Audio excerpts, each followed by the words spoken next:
सुराग सबसे ज्यादा अफ्रीका से मिलते हैं।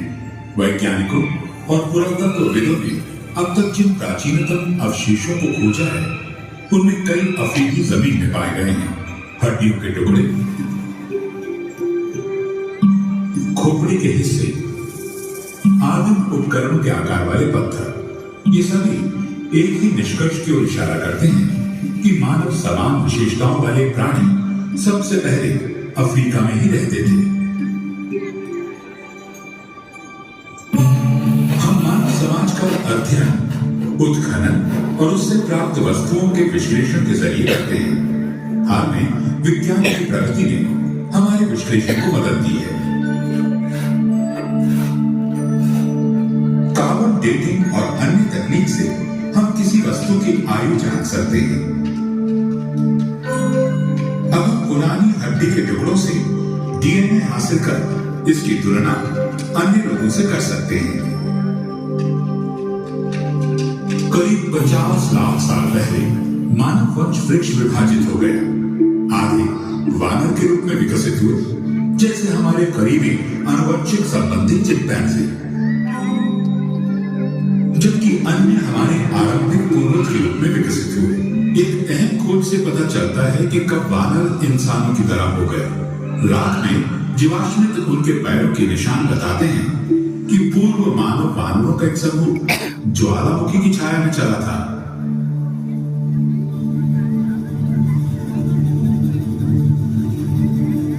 वो भी 2 पैरों पर। हम इन्हें ऑस्ट्रेलोपिथेकस या दक्षिणी बंदर कहते हैं। हम नहीं जानते कि ये 2 पैरों पे कैसे चलने लगे। कुछ वैज्ञानिकों का मानना है कि उन्होंने सीधा होना तब सीखा जब जलवायु बदलने लगी और खुले मैदानों ने जंगलों की जगह ली। कारण चाहे जो, 4 पैरों की तुलना में 2 पैरों पर खड़े होने के कई फायदे थे। इससे वे दूर तक देख सकते थे और हाथों का इस्तेमाल खाने और बच्चों को पकड़ने के लिए कर सकते थे। इस परिवर्तन में लाखों साल लग गए और कई प्रजातियां अधिक स्थिर होकर चलने लगी। इस प्रक्रिया में उंगली से पकड़ने की क्षमता खत्म हो गई। उनके निचले अंग पैर बन गए और ऊपरी अंग हाथ। उनके दिमागों के आकार और जटिलता बढ़ने लगी। वे बंदरों की क्षमता से परे जाकर सोचने लगे। शायद किसी आदि मानव ने यूं ही पत्थर से भले को मारा होगा और वो टूट गया। और जितनी बार उन्होंने ऐसा किया, उनकी याददाश्त बढ़ती गई।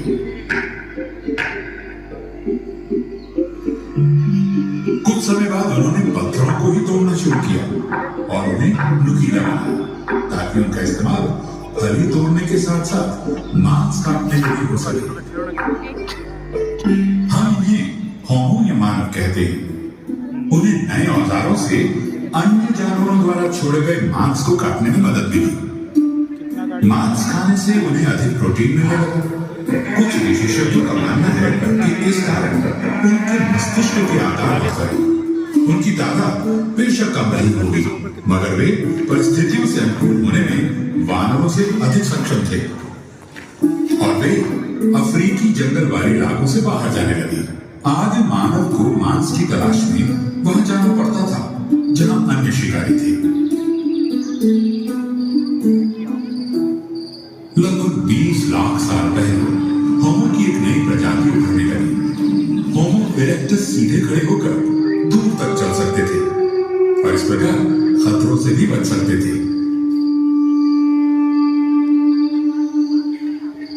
मध्य पूर्व और एशिया में पाए गए जीवाश्मों से पता चलता है कि इस प्रक्रिया में वे अफ्रीका से बाहर फैलने लगे।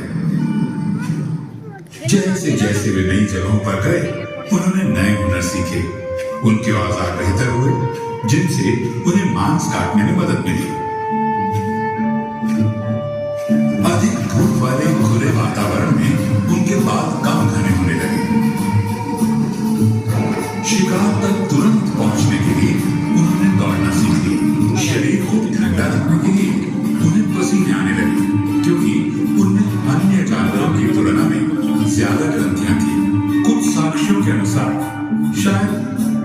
इस्तेमाल भी करते थे और उनके दिमाग बढ़ते हुए लगभग आज के हमारे मस्तिष्क के आकार के हो गए। लगभग 7 लाख साल पहले अफ्रीका में एक नया समूह विकसित हुआ जिसे हम होमो हाइडेलबर्गेंसिस या हाइडेलबर्गमैन कहते हैं। उनके शरीर अधिक बड़े और मांसपेशी वाले थे ताकि वे विभिन्न जलवायु में रह सकें। अब वे सिर्फ मरे हुए जानवर ही नहीं खाते थे बल्कि खुद भी शिकार करने लगे। मामूली औजारों की जगह हाथ की कुल्हाड़ियों ने ले ली। वे पत्थर की नुकीली नोक और धारदार चाकू बनाना जान गए और शायद लकड़ी के भाले थे। एवोल्यूशन यानी उत विकास की प्रक्रिया पहले की तरह जारी रही। हजारों सैकड़ों सालों के दौरान हमारे पूर्वज अफ्रीका के बाहर यूरोप और एशिया में ठहर गए। होमो हाइडेलबर्गेंसिस से कई नई संबंधित प्रजातियां विकसित हुई। उनकी शारीरिक विशेषताएं एक समान थी, लेकिन उनमें से कोई भी आधुनिक मानव की तरह नहीं था। इन प्रजातियों में हम सबसे ज्यादा होमो निएंडरथालेंसिस यानी निएंडरथॉल के बारे में जानते हैं, जो हमारे सबसे करीबी विलुप्त रिश्तेदार हैं। उनके शरीर छोटे और गठीले थे और वे ठंड सह सकते थे। उनके कंधे चौड़े, हाथ छोटे और नाक काफी बड़े थे। वे आदिम पोशाक पहनते थे। वे पहले से बेहतर औजारों का इस्तेमाल करते थे और पत्थर काटने से पहले औजार का आकार तय कर लेते थे। वे शायद किसी आदिम भाषा में बातचीत करते थे और सबसे महत्वपूर्ण बात यह कि उन्होंने आग जलाना और उसका इस्तेमाल करना सीख लिया था। हमारे पास निएंडरथॉल के समय के पुरातत्व प्रमाण ज्यादा है। निएंडरथॉल की जीवाश्मिक हड्डियों के फ्रैक्चर और जख्मों से हमें पता चलता है कि इनके जीवन मुश्किल भरे थे। लेकिन ऐसे भी उदाहरण हैं जिनसे पता चलता है कि उनकी उम्र लंबी भी हुआ करती थी। निएंडरथॉल और उनसे संबंधित प्रजातियों का लाखों साल तक अफ्रीका के बाहर दबदबा था। वे यूरोप से इंडोनेशिया तक अलग अलग वातावरण को सहते हुए सफलतापूर्वक रह सकते थे। लगभग 60,000 साल पहले अफ्रीका में विकसित एक नई प्रजाति बाहर फैलने लगी। ये पहले आधुनिक मानव थे जिन्हें हम होमो सैपियंस कहते हैं। कुछ समय तक ये विभिन्न प्रजातियां साथ साथ रही। हमारे पास साक्ष्य हैं कि वे संकरित थे और विचारों का आदान प्रदान करते थे, जैसे गहने बनाने और इन्हें पहनने के तरीकों के बारे में। उन्होंने पोशाक के लिए जानवर की खाल का इस्तेमाल किया होगा। फिर निएंडरथॉल लुप्त होने लगे, शायद इसलिए क्योंकि उनके मांसपेशियों वाले शरीरों को जरूरत पड़ती थी अधिक भोजन की। आधुनिक मनुष्य लंबे लेकिन कम वजन के थे। उनके बच्चे देर से व्यस्त होते थे, इससे उन्हें विकसित होने और सीखने के लिए ज्यादा समय मिलता था। उनमें चिंतन की क्षमता आ गई थी। वे निएंडरथॉल की तुलना में बेहतर तरीके से शिकार और भोजन इकट्ठा कर सकते थे। उन्होंने हैंडल युक्त औजार, बेहतर भाले, छेद वाली सुई, हापुन और गहने बनाए। वे ठंडे मौसम में अनुकूल कपड़े पहनने लगे और पहली बार जूते का इस्तेमाल भी किया। उन्होंने प्रजनन के प्रतीक में महिलाओं की मूर्तियों की नक्काशी की, गुफाओं में चित्र बनाए और हाथी के दांतों या चिड़ियों की हड्डियों से बांसुरी बनाई। उन्होंने आग का अधिकतम प्रयोग और नियंत्रण करना सीखा। आदिम चूहों के पुरातात्विक खोजों से हमें पता चलता है कि वे पारिवारिक समूह में रहते थे। आग हर समय मौजूद रहती थी। उन्हें उससे गर्मी और रोशनी मिलती थी और जंगली जानवरों से बचाव भी होता था। उन्होंने ऐसी स्थितियां बनाई ताकि वे अपनी दुनिया के बारे में ज्यादा जान सकें। जीवन के बाद क्या होता है, ये होमो सैपियंस के लिए बड़ा सवाल था। 1 लाख साल पहले मध्य पूर्व में साफ सफाई के लिए मरे हुए लोगों को दफनाया जाता था। हो सकता है अन्य क्षेत्रों में मुर्दों को जलाया जाता होगा, जिस कारण पुरातत्वविदों के पास इसकी कोई सबूत नहीं है। तकरीबन 40,000 साल पहले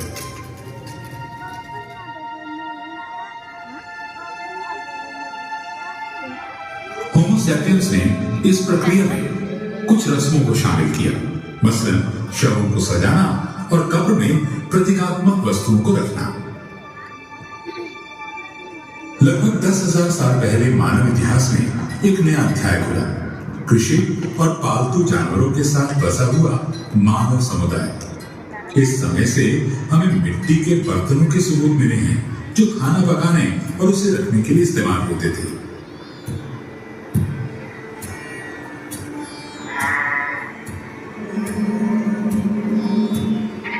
बिल्कुल वैसे ही हमें सबूत मिले बुनी हुई टोकरियों के।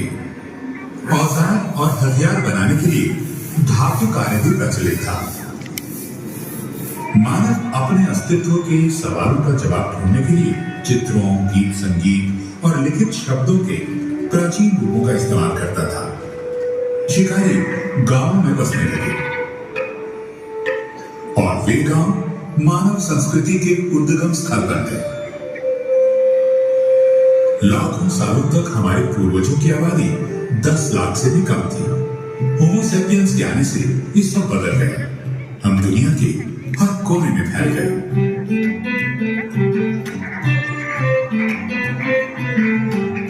जैसे जैसे मानव आबादी बढ़ती और फैलती गई, स्थानीय समूह विकसित हुए और जैविक विविधता बढ़ी।